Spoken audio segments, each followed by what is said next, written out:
LPG ಗ್ಯಾಸಿನ ಸ್ವಲ್ಪ ಸಮಸ್ಯೆ ಇದೆ ಎಂಬ ಮಾತನ್ನ ನಾವು ಒಂದು ರೀತಿಯಲ್ಲಿ ಒಪ್ಪಿಕೊಂಡರು. ಆದರೂ ಯಾವುದೇ ಸಮಸ್ಯೆ ಇಲ್ಲದೆ ನಮ್ಮ ಭಾರತ ದೇಶಕ್ಕೆ IOC ಕಂಪನಿ ಅದರ ಜೊತೆ ಉಳಿದ ಕಂಪನಿಗಳ ಮುಖಾಂತರ ಈಗಾಗಲೇ ಒದಗಿ ಬರ್ತಾ ಇದೆ.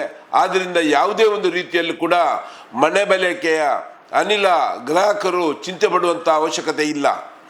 ಇದರ ಮೊದಲು ವರ್ಷಕ್ಕೆ 15 ಸಿಲಿಂಡರ್ಗಳನ್ನು ಕೊಡುವಾಗ 15 ದಿವಸಕ್ಕೊಮ್ಮೆ ಅದನ್ನು ಬುಕ್ ಮಾಡಿ ಪಡ್ಕೊಳ್ಳುವುದನ್ನು ನಾವು ನೋಡಿದ್ದೇವೆ. ಆದರೆ ಈಗ ಅದನ್ನು 25 ದಿವಸಕ್ಕೆ ಮಾಡಿ ತಮಗೆ ಒಂದು ರೀತಿಯ ಆತಂಕದಲ್ಲಿ ಗ್ರಾಹಕರು ಇರುವುದನ್ನು ನಾವು ನಮ್ಮ ಆಫೀಸಿಗೆ ಬರುವಂಥ ಒಂದು ದೃಷ್ಟಿಕೋನದಲ್ಲಿ ನಾವು ಕಾಣ್ತಾ ಇದ್ದೇವೆ.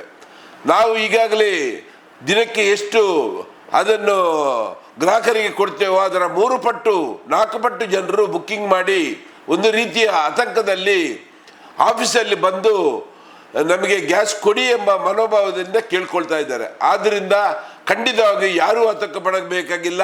ಅವರು ಬುಕ್ ಮಾಡಿದಂಥ 25 ದಿವಸದಲ್ಲಿ ಅವರಿಗೆ ಅವರ ಮನೆ ಬಾಗಿಲಿಗೂ ಕೂಡ ಆ ಒಂದು ಗ್ಯಾಸಿನ ವ್ಯವಸ್ಥೆ ಒದಗಣೆ ಆಗುವುದರಲ್ಲಿ ಎಲ್ಲ ಒಂದು ಡಿಸ್ಟ್ರಿಬ್ಯೂಟರ್ಗಳು ಅದನ್ನು ಆ ಕೆಲಸವನ್ನು ಮಾಡ್ತಾ ಇದ್ದಾರೆ.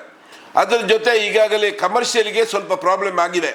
ಆದರೆ ಕಮರ್ಷಿಯಲ್ ಕೂಡ ಯಾವುದೇ ಒಂದು ಸರ್ಕಾರಿ ಆಸ್ಪತ್ರೆಗಳಿಗೆ, ಅದರ ಜೊತೆ ತಮ್ಮ ಎಜುಕೇಷನ್ ಆಫೀಸ್ಗಳಿಗೆ, ಅದೇ ರೀತಿ ಗೌರ್ಮೆಂಟ್ ಅಪ್ರೂವ್ ಆದಂಥ ಆಫೀಸ್ಗಳಿಗೆ, ಅದೇ ರೀತಿ ಸಣ್ಣ ಮಟ್ಟದಲ್ಲಿ ತಮ್ಮ ರೆಸ್ಟೋರೆಂಟ್ಗಳಿಗೆ ಒದಗಣೆ ಆಗುವುದನ್ನು ಕಂಡಿದ್ದೇವೆ.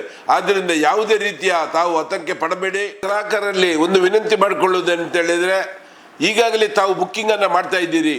ಬುಕ್ಕಿಂಗನ್ನು ಮಾಡಿ ಅದರ ಜೊತೆ ತಮಗೆ ಬರುವಂಥ DAC ಕೊಟ್ಟು ಅದರ ಜೊತೆ ತಾವು ಯಾರೆಲ್ಲ EKYC ಮಾಡಿಸಿಲ್ವೋ ಅವರೆಲ್ಲ ತಮ್ಮ ಆಫೀಸಿಗೆ ಬಂದು, ಇಲ್ಲದಿದ್ದರೆ ನಮ್ಮ